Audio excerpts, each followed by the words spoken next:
Buenas tardes, hermanos, aquí nuevamente con ustedes en este rinconcito de la Mater, en su programa de preguntas y respuestas que todos los domingos tenemos para compartir sobre esas interrogantes que ustedes mismos nos hacen y esas preguntas que quieren que nosotros le contestemos y que tratamos de hacerlo lo mejor posible.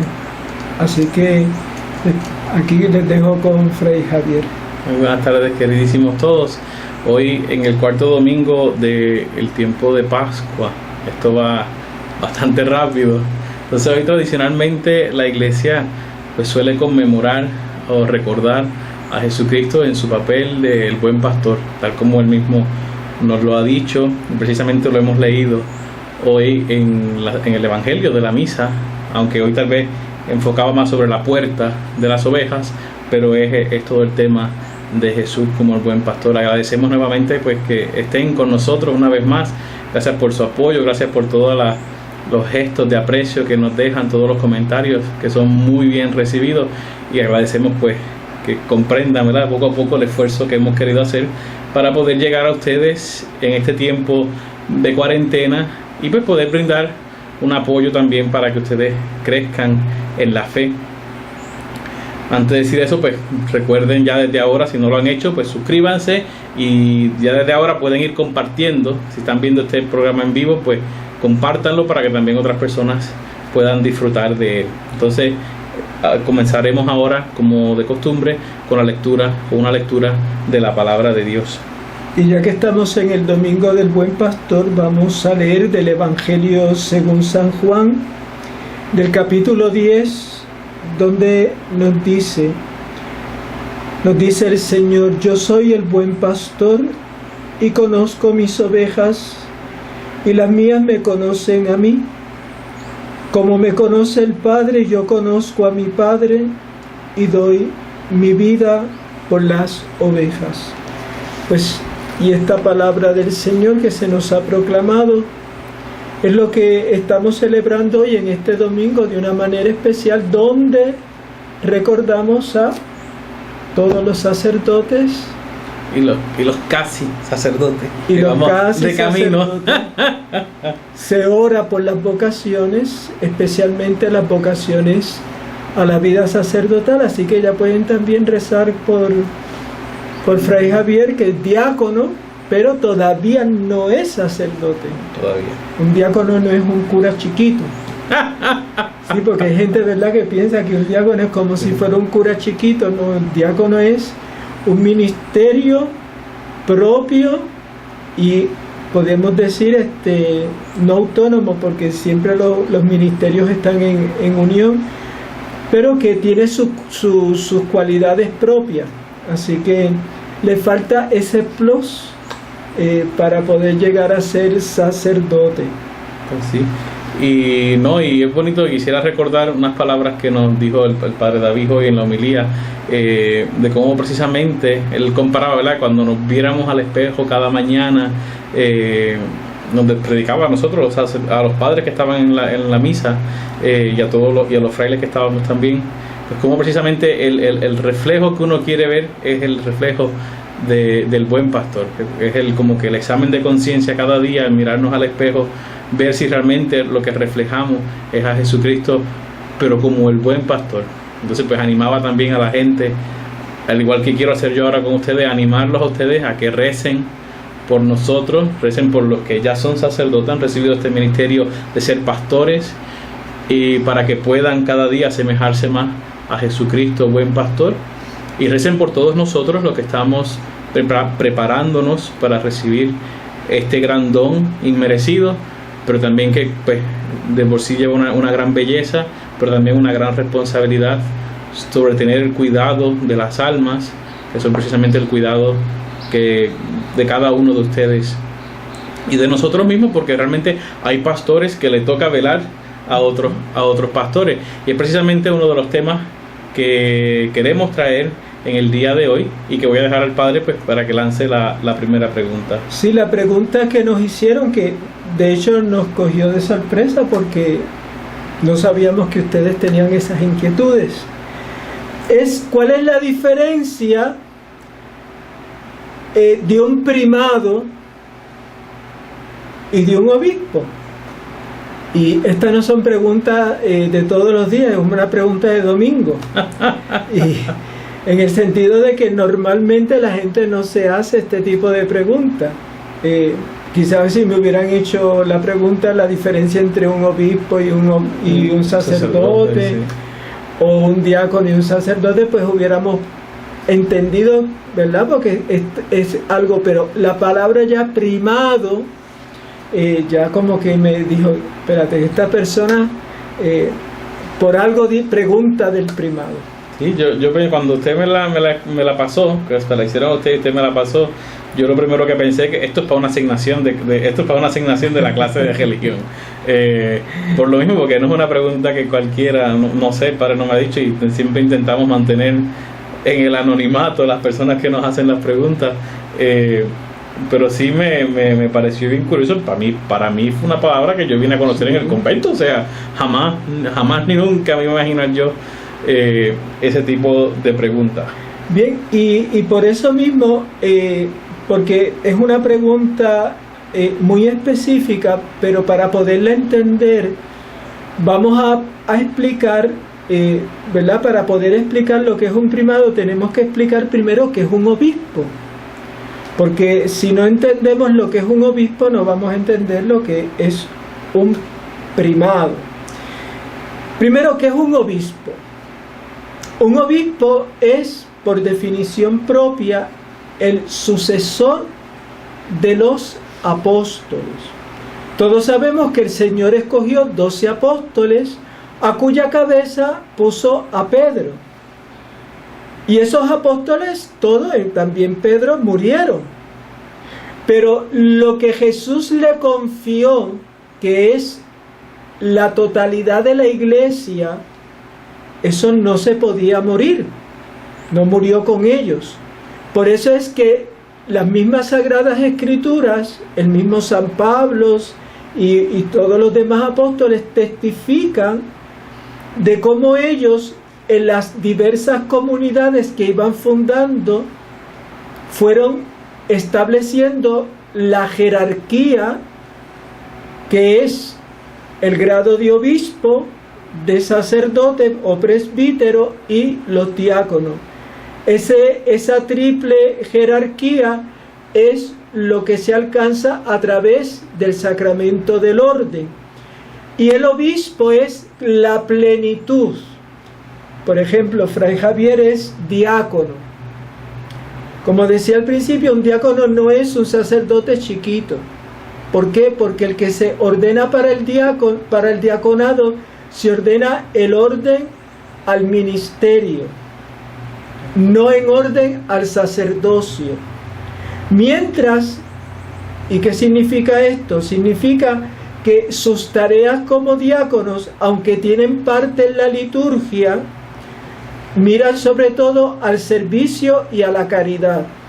Mientras que ya ser sacerdote mira de cara directamente a ejercer aquello que Cristo nos dio, que es el sacramento de la nueva y eterna alianza, que es la Eucaristía, que es todo lo demás.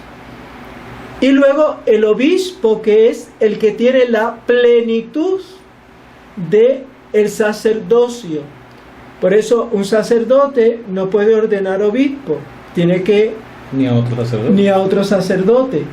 ¿Por qué? Porque no tengo la plenitud de ese sacerdocio que sí lo tiene el obispo. ¿Por qué? Además, porque propio de ser obispo es ser sucesor de los apóstoles. ¿Qué quiere decir eso? Que el que es ordenado obispo, por el hecho mismo de la ordenación, es incorporado directamente a ese colegio apostólico, cuya cabeza es el Papa, que es a su vez el sucesor del apóstol Pedro.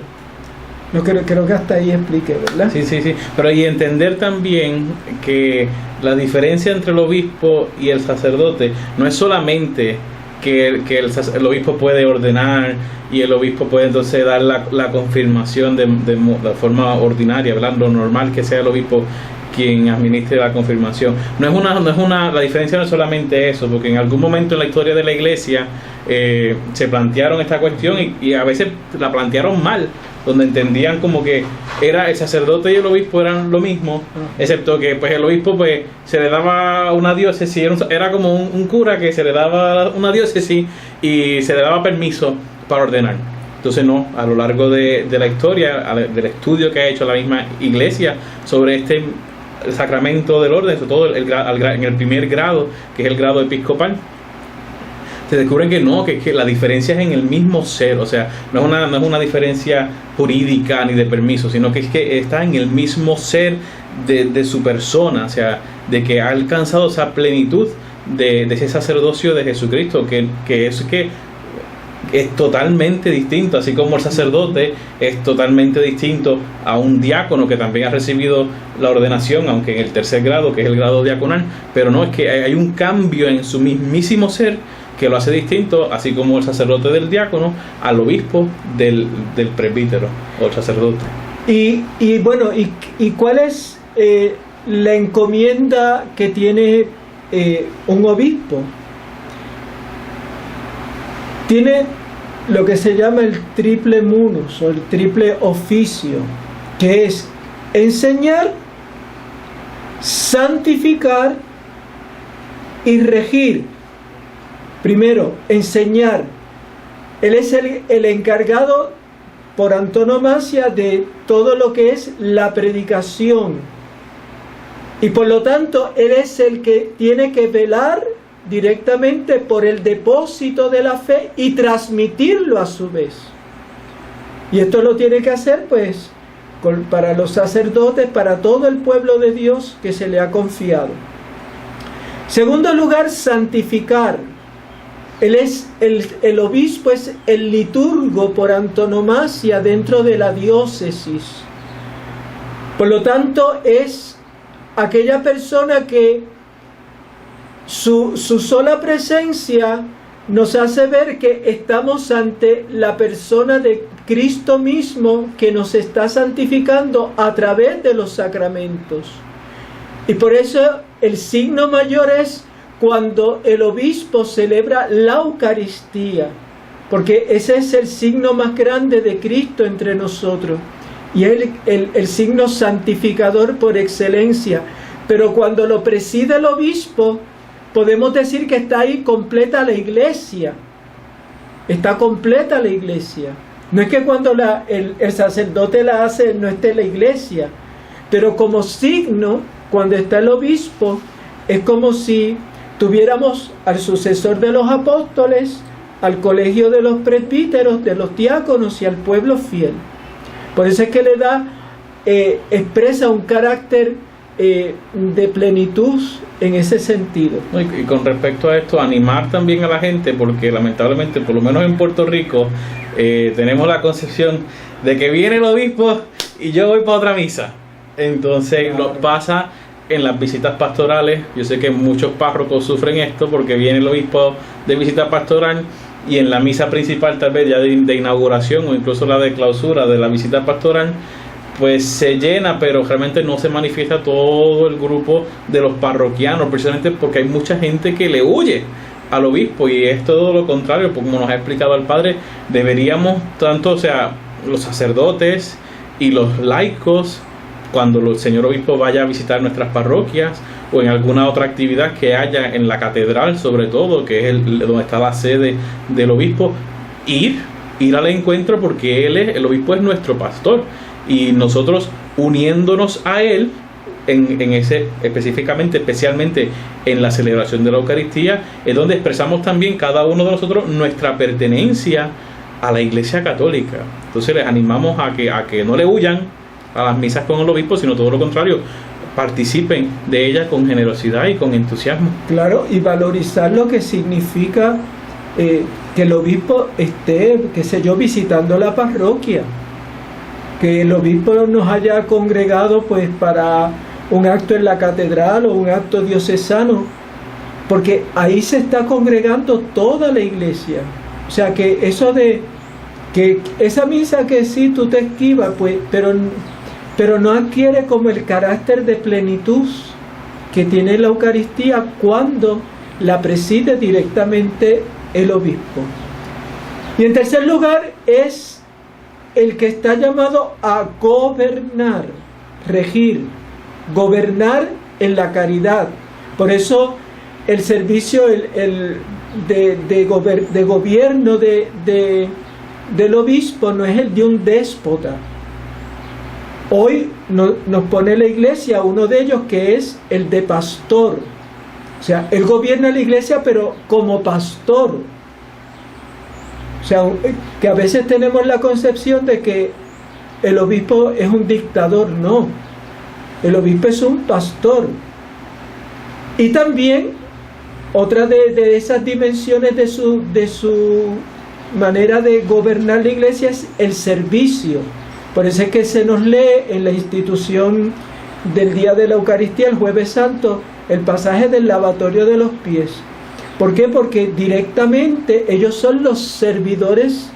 Y de hecho, por ejemplo, el Papa, el título más antiguo, uno de los más antiguos del Papa, es siervo de los siervos de Dios, o sea, el servidor. Eso es el obispo. Gobierna y claro, tiene en ese sentido una potestad sobre esa porción del pueblo de Dios, que es la diócesis, que se le ha confiado. Y él tiene ahí pues ese carácter de pastor y de servidor.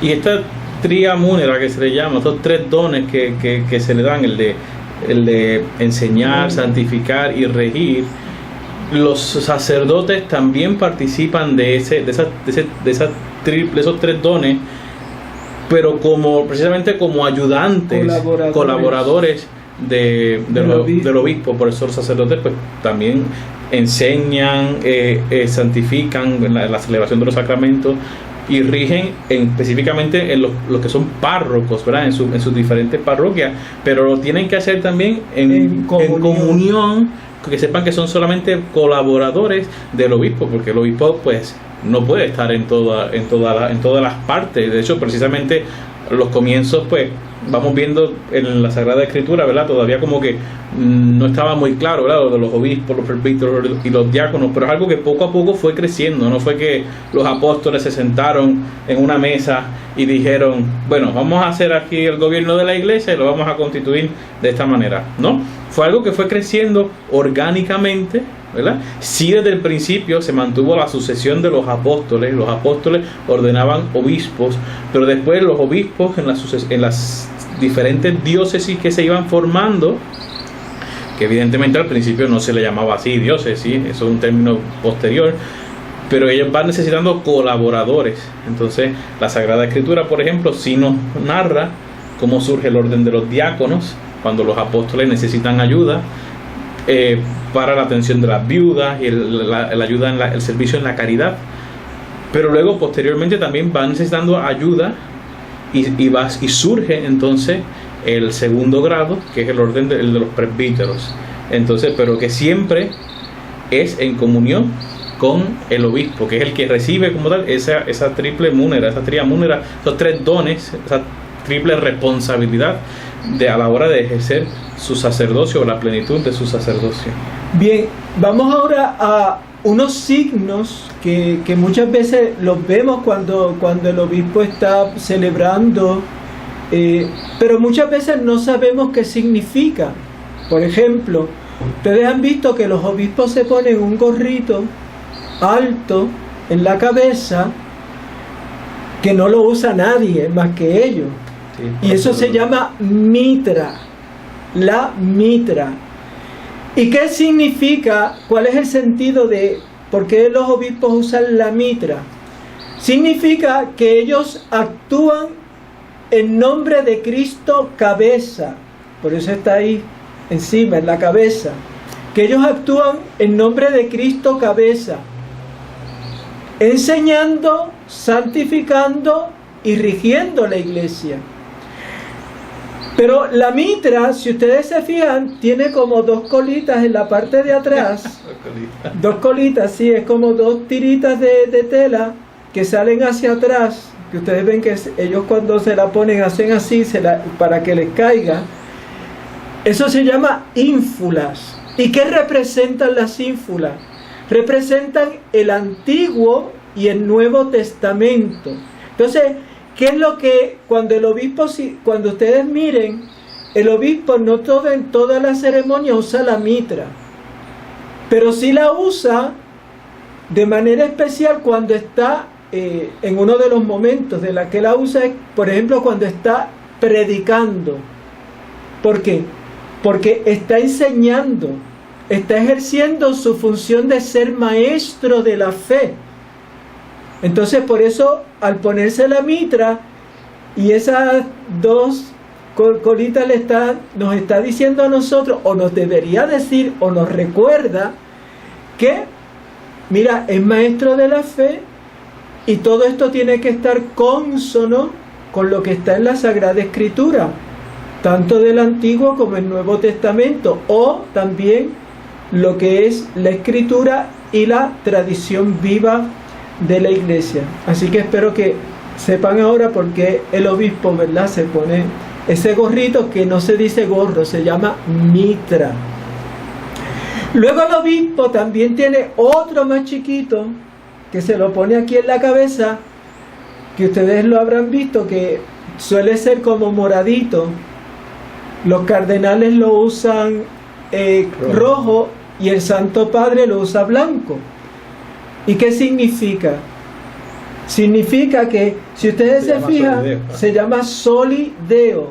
Solideo viene de dos palabras del latín solus Deus, ¿no? Solo ante Dios ellos se descubren.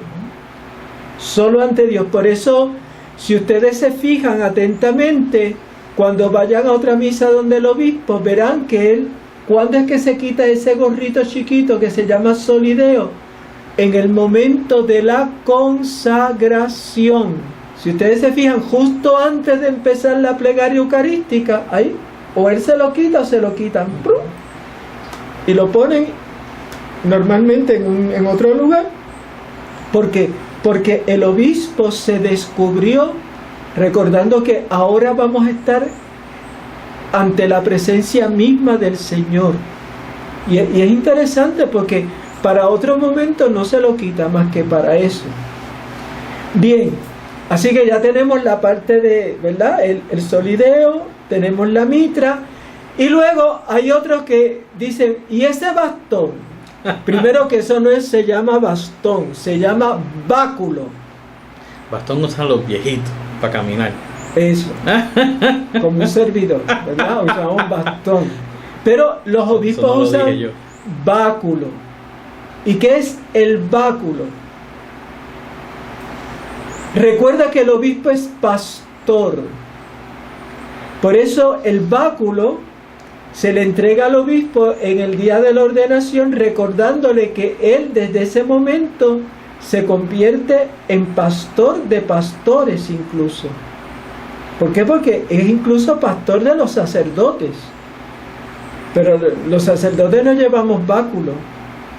¿Por qué? Porque el obispo, como decía Fray Javier, el obispo es por antonomasia el pastor en la diócesis. Nosotros auxiliamos a ese pastoreo, ¿verdad? Porque el obispo no puede estar todos los domingos en las 50 y pico, en las 60 parroquias que hay, o en las 300 y pico de capillas que puede haber. No, para eso están los sacerdotes.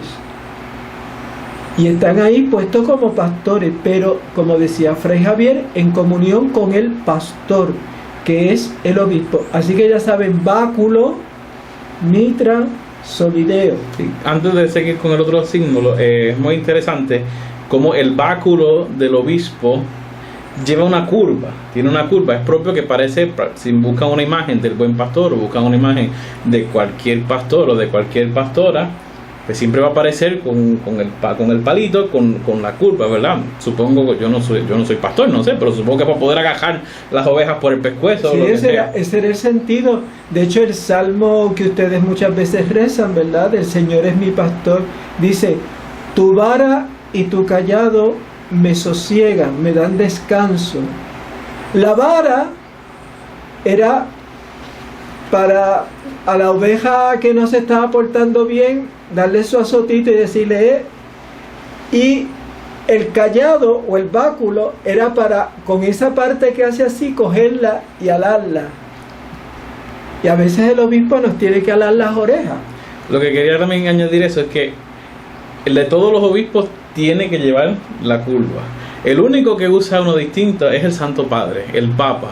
El Papa no usa báculo.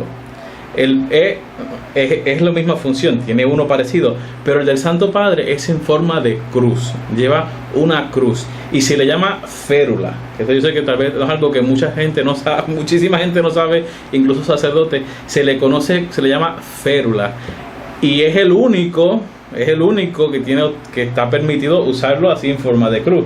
O sea, los obispos no, los obispos, ya dijimos que los obispos lo usan con forma como de pastor.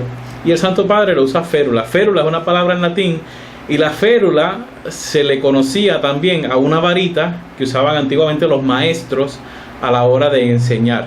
Entonces ese nombre pues ha pasado a lo que vendría a ser el báculo del Santo Padre, que como ya saben siempre va a ser en forma de cruz. Bien, y por eso era típico, por ejemplo, que de lo que nos queda a Juan Pablo II, porque él muchas veces la levantaba, ¿verdad? Y ¿por qué? Porque tenía una cruz que también a su vez él la heredó de Pablo VI, pero con Juan Pablo II fue que como que se hizo más patente. Sí, más famosa, y ahora la venden por ahí. Sí, ahora la venden incluso. Bien, pues ya tenemos 3 signos, ahora vamos a otro que se llama pectoral. Ustedes han visto que los obispos tienen una clase de cruz así de grande aquí, ¿verdad? ¿Y por qué? ¿Por qué todos los obispos tienen esa cruz? Significando que ellos tienen que ser los siervos fieles a imagen de Cristo crucificado. Que ellos están dispuestos a dar la vida por ese rebaño que se les ha confiado. O sea que cuando el obispo siente el tilín-tilán del pectoral, recuerda que tienes que dar la vida por ese rebaño, como yo. Fíjense que es lo mismo que le dice Jesús a Pedro en el Evangelio de San Juan capítulo 21, cuando le dice: Pedro, ¿me amas más que estos? Y Pedro pues no sabía bien y le dice: sí, Señor, tú sabes que te quiero. Bueno, la cosa es que Jesús le dice: cuando seas viejo, cuando seas presbítero, otro te ceñirá y te llevará a donde tú no quieres, y extenderás los brazos. Y dice San Juan: esto lo decía por la clase de muerte con que iba a dar gloria a Dios. Y el obispo, si es un buen pastor, tiene que dar su vida a imagen de ese buen pastor. Por eso es que hoy hemos leído: el buen pastor da la vida por sus ovejas. Por eso es que, pero ¿cómo da la vida? Como ese que lleva ahí en la cruz, recordando que es otro Cristo que tiene que morir por su rebaño. Y por último, el anillo. Ustedes verán que a los obispos se le entrega un anillo especial. Nosotros tenemos anillo, pero este anillo es de nuestra consagración, de que nosotros hemos hecho nuestros votos y pertenecemos a Dios. Ese es el signo de este anillo, pero es un anillo que ustedes ven sencillo. El anillo de un obispo, si ustedes se fijan un poquito más, es un anillo más grande y más elaborado, más rico. Y representa el desposorio del obispo con la iglesia particular que se le ha confiado. Es como si cada obispo se desposara el día de su ordenación con esa iglesia particular. Y de hecho, porque algunos me dirán: padre, pero entonces si a un obispo lo mueven de diócesis, entonces le está traicionando a la iglesia. No, por eso es que el Papa, por ejemplo, vamos a poner un ejemplo.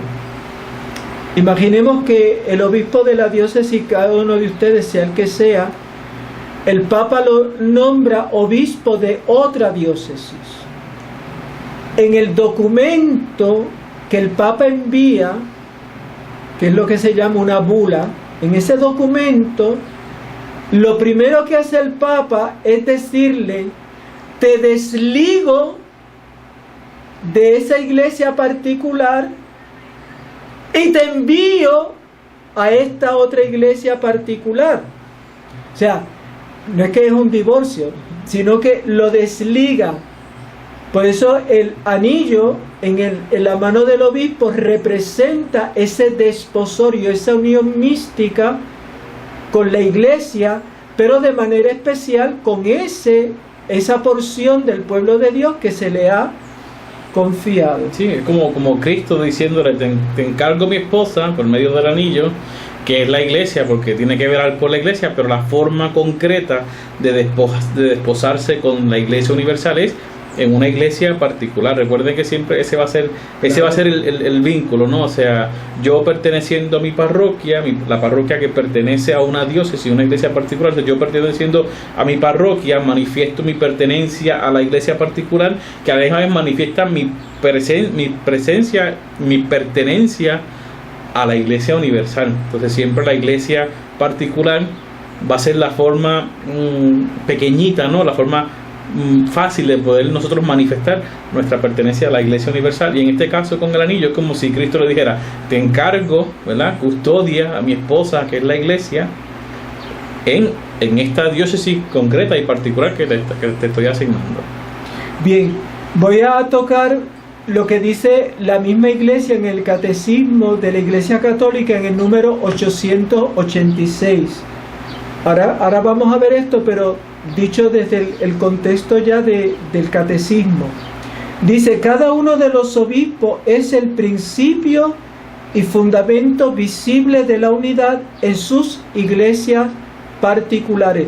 De ahí la importancia de lo que decía Fray Javier de la misa con el obispo, porque es el principio y fundamento visible de la unidad en las iglesias particulares. Arecibo, San Juan, Ponce, en Estados Unidos, pues cuántas diócesis hay, 300 y pico. Cada obispo es ahí. Como tales, ejercen su gobierno pastoral sobre la porción del pueblo de Dios que le ha sido confiada, que eso es lo que se llama diócesis, asistido por los presbíteros, los sacerdotes y los diáconos. Como miembros del colegio episcopal, lo que dije, son sucesores de los apóstoles. Los apóstoles forman un colegio que es la reunión de todos los obispos, cada uno de ellos vela por la solicitud de todas las iglesias, que ejercen primeramente dirigiendo bien su propia iglesia, como porción de la iglesia universal. Esta solicitud se extenderá particularmente a los pobres, a los perseguidos por la fe y a los misioneros que trabajan por toda la tierra. Entonces fíjense que aunque el obispo está a cargo de una diócesis, de una porción del pueblo de Dios, de esa porción de la iglesia universal, sin embargo, él tiene que también tener presente que todo lo que hace tiene que mirar por el bien de la iglesia en general. Y por eso, pues, que si la colecta para los misioneros, el Domum, que si la ayuda que damos a los pobres, porque eso es parte de esa solicitud como pastor. Hay una pregunta, la de los 64,000 chavitos, que ya estoy seguro que alguno me va a hacer, pero se me lo adelanto, y es: ¿quién puede ser obispo? Lo Pero primero, después la otra es que quién quiere ser obispo, pero esa no vale. o Esta quién, es importante. o quién puede ser obispo, ¿verdad? Sí, porque contrario por ejemplo, a la vocación sacerdotal o la del diácono o la vocación religiosa, donde nosotros vamos descubriendo que el Señor nos llama a ser sacerdote, y eso uno lo va experimentando desde chiquito. Es una vocación personal e individual. O sea, el origen está en Dios con cada alma, pero la vocación al obispo es muy distinta. Es muy distinta. Es la Iglesia la que llama a ese sacerdote a ser obispo. Y que mucha gente incluso ha dicho, pero que esto como, nos han preguntado alguna vez, y yo he escuchado a algunos de los padres y que dice, pero esto del obispo, que esto es como, hay que hacer como que, es como si fuera un puesto, ¿verdad? O algo que tú haces ponencias, haces lo que sea, tú te postulas o tienes que tener ciertos grados de estudio o lo que sea, como si esto fuera una carrera, como si fuera pues tuve varios años de sacerdote y ahora quiero ser obispo, entonces voy a postularme a ver si me toca ser obispo. Aquí no se postula, aquí es un llamado del Señor a través, ¿verdad?, de la Iglesia, y en específico del Santo Padre, que como sucesor de Pedro es el que coloca en las distintas iglesias particulares aquellos que van con él a formar parte del colegio apostólico. Ahora hay unas características, eso sí, la Iglesia incluso habla de unas características. Primero, integridad de fe, o sea, que va a ser maestro de la fe, o sea, tiene que tener una fe íntegra, una fe católica. Segundo, buenas costumbres, es decir, buena fama. Si todos la tenemos que tener, más el obispo. ¿Por qué? Porque todos los ojos van a estar sobre él, y además él va a tener que no solamente representar a la Iglesia hacia adentro, sino también hacia las autoridades civiles, y tiene que tener un cierto prestigio moral. Mire, esta es una persona proba, íntegra, o sea que por delante tiene que ir esa fama. Tercero, tiene que ser un hombre de una profunda vida de oración. Yo me recuerdo alguna vez que se me ha preguntado sobre alguna persona para ser obispo, me llamaba la atención cómo de las preguntas que se hacían sobre esas personas, preguntaban si sabía si rezaba la liturgia de las horas, si era una persona de oración, y con mucho detalle, o sea, con mucho detalle. Cuarto, una persona sabia y prudente, además de todas las otras virtudes humanas. Pero tiene que ser la Iglesia no puede poner a regir ¿verdad?, a sacerdotes y a todo el pueblo de Dios, a personas tontas. O sea, tiene que tener por lo menos descollar por una cierta sabiduría. O sea, una cierta sabiduría. No es que en los tontitos no se pueda manifestar el Espíritu Santo, pero como es el refrán que dice, lo que no da Dios no lo provee Salamanca. O sea, que hay cosas que tienen que ir acompañadas. Luego tiene que ser un pastor celoso por las almas. Si va a ser pastor de toda una iglesia, pues tiene que ser un hombre apostólico. Al menos tiene que tener 35 años y 5 años de sacerdote. Eso es lo mínimo que pide la iglesia.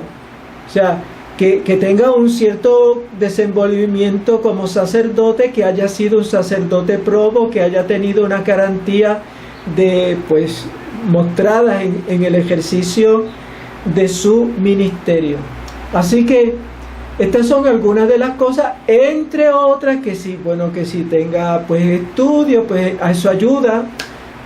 No es por así decir esencial, pero sí la Iglesia busca que los que van a ser obispos pues tengan un grado de preparación. ¿Por qué? Porque recuerden, van a ser maestros en la fe. Ahora mismo nosotros aquí no podemos venir a decirle a ustedes tonterías, tenemos que prepararnos. para que lo que digamos sea de provecho para todos ustedes. Y luego, por último, y ya con esto termino, porque la pregunta era del primado, pero tuve que hacer esta introducción. ¿Qué es el primado? Pero para entender el primado, recordemos que la iglesia es jerárquica. Ya hemos visto la jerarquía esencial, que es la jerarquía apostólica, que es diáconos, sacerdotes y obispos. Eso podemos decir en la estructura apostólica de la iglesia, en cuanto al ministerio: diáconos, presbíteros o sacerdotes y obispos. Pero dentro de los obispos luego hay como otra jerarquía. Lo que pasa es que ya la jerarquía que hay ahí, pues dependiendo de ciertas cosas, va a ser honorífica o va a tener unos elementos constitutivos de esa misión que se les va a dar. Explico ahora. Por ejemplo, el obispo diocesano, esa es la estructura esencial. En cada diócesis hay un obispo, esa es la cabeza visible de esa iglesia y es el sucesor ahí directo de los apóstoles. Pero puede haber lo que se llama, y ustedes han visto, obispo auxiliar. El obispo auxiliar no es el obispo de la diócesis, lo dice la palabra, ayuda a ese obispo en el gobierno de la iglesia, sea porque el obispo está enfermo, sea porque la diócesis es muy grande, porque tenga muchos fieles y necesita un obispo que le ayude. Pero lo dice la palabra, obispo auxiliar. ¿Quién es el obispo entonces? Pues no es, por ejemplo, aquí en Puerto Rico tenemos en San Juan al arzobispo, que es Monseñor Roberto, y luego recientemente el Papa le ha nombrado un obispo auxiliar. ¿Por qué? Porque la arquidiócesis es muy grande y necesita alguien que le pueda ayudar en las confirmaciones, en el gobierno de la diócesis. Luego tenemos lo que se llama obispos coadjutores. Y ustedes me dirán, ¿y qué es eso, padre? Pues que el Santo Padre, en ciertas diócesis, para preparar la sucesión de un obispo a otro, pone a este obispo coadjutor, que ha nombrado coadjutor, la dice la palabra coadjutor, para que tan pronto ese obispo que está a punto, quizás le queda un año y como esa es una diócesis importante, para que ese obispo esté preparado para inmediatamente que el Papa acepte la renuncia, él ya hizo facto, queda constituido en el obispo de esa diócesis. Y ahí es donde ahora viene el primado famoso, por el que hicimos todo este programa. El primado, tal y como existe hoy en la Iglesia Católica, es un derecho honorífico reconocido por el Papa. ¿Qué significa? Vamos a suponer, y voy a leer para eso el canon 438.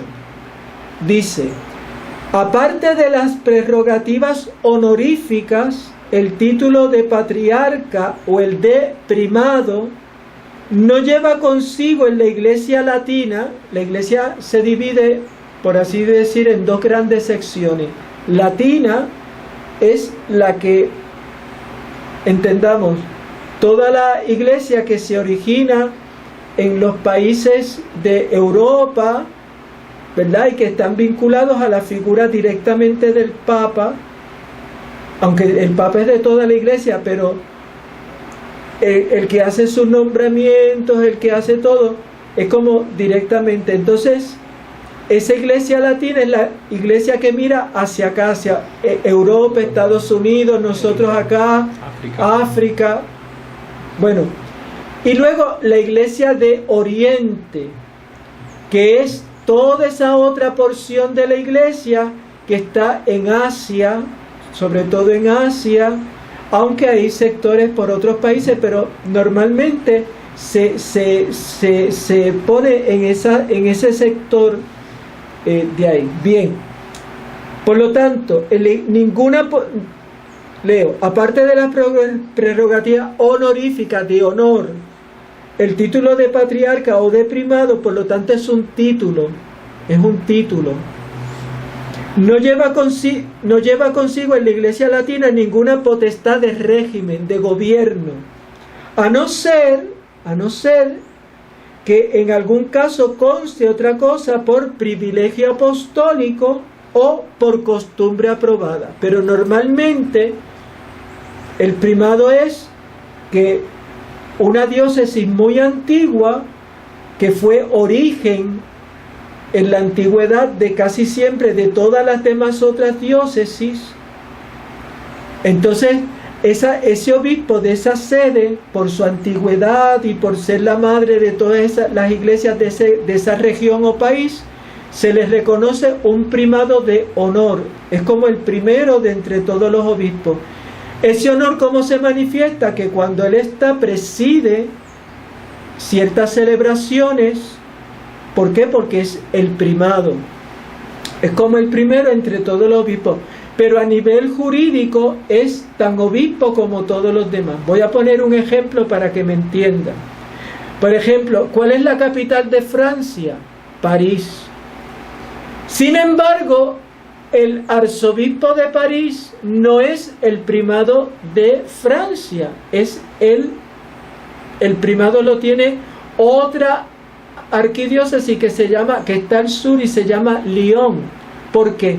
Porque la arquidiócesis de Lyon es más antigua, es de tradición apostólica y por lo tanto fue la que desde donde se difundió la fe en Francia, y por eso al obispo de esa arquidiócesis, que también lo es como París, sin embargo a ese se le da título de primado. Igual, por ejemplo, en España. En España, Madrid es la capital y tiene montones es mucho más importante en cuanto, bueno, que es una diócesis más grande y todo eso. Sin embargo, o Barcelona. Sin embargo, la primada es Toledo, porque es mucho más antigua, porque es de tradición apostólica y porque desde ahí fue que se fueron creando todas las otras diócesis, o por lo menos gran parte de las diócesis de lo que hoy es la iglesia en España. Así que ese es el sentido del primado. Aquí, por ejemplo, en Puerto Rico no tenemos primado. Donde está el obispo metropolitano es donde está el arzobispo. Pero hay arzobispos que no son primados. Por ejemplo, el nuestro de Puerto Rico no es primado. Sin embargo, el de Santo Domingo no solamente es primado de allá, sino que es primado de las Américas. ¿Por qué?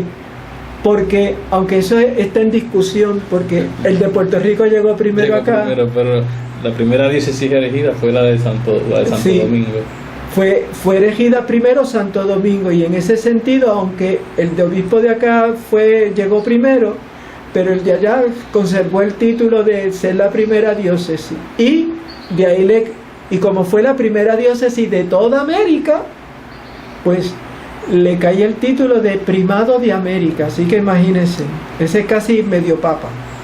Pero un poquito para que entonces veamos, ¿verdad?, de dónde es que sale lo de primado. Sí, y aunque usted lo comentó así, pero bueno, brevemente, tener en cuenta que muchas de las distinciones que encontramos de nombres o de títulos dentro del mundo de los obispos, para decirlo así, entender que la distinción en muchos casos es solamente de título y de nombre. En cuanto al el sacramento como tal, el sacramento del orden en el primer grado, que es el grado episcopal, es exactamente igual. O sea, en cuanto a su ser obispos, desde el último obispo auxiliar ordenado hasta el Santo Padre, como obispo, como en cuanto que tienen el sacerdocio en plenitud, es exactamente lo mismo. Lo único que es que algunos, por el lugar que se les ha encomendado, pues lleva un título, ya sea arzobispo, ya sea el de primado, ya sea coadjutor, que también es otro título, o el de auxiliar, en el caso de que haya sido un obispo auxiliar. La distinción es de título, aunque hay algunos, evidentemente, el título pues conlleva más responsabilidad. No es lo mismo una diócesis más pequeñita a una arquidiócesis, que suelen ser más grandes. No es lo mismo, evidentemente, que el Santo Padre. Porque también tiene otras funciones dentro de la iglesia, y con esas funciones pues también vienen, vamos a decirlo así, un lenguaje más nuestro, un paquete de gracias. O sea, el Señor le da una misión, pues también le va a conceder unas gracias especiales, pero por ese puesto, no es porque él sea más obispo que cualquier otro obispo, sino en cuanto al orden sacerdotal, la plenitud es el episcopado, y todos comparten lo mismo, exactamente lo mismo, salvo por la función que tengan que ejercer en la iglesia. Es, por ejemplo, que alguna gente tiene el error de pensar que el obispo de San Juan, el arzobispo, es más grande que el obispo de Arecibo, de Mayagüez o de Caguas, ¿no? Como obispo es igual, y no se puede meter a mandar en Arecibo, porque esa no es su iglesia particular. Él lo más que puede, por el título de arzobispo, es aquello que le reconoce el derecho. Por ejemplo, que en algunos casos se le puede encomendar alguna misión especial de cara a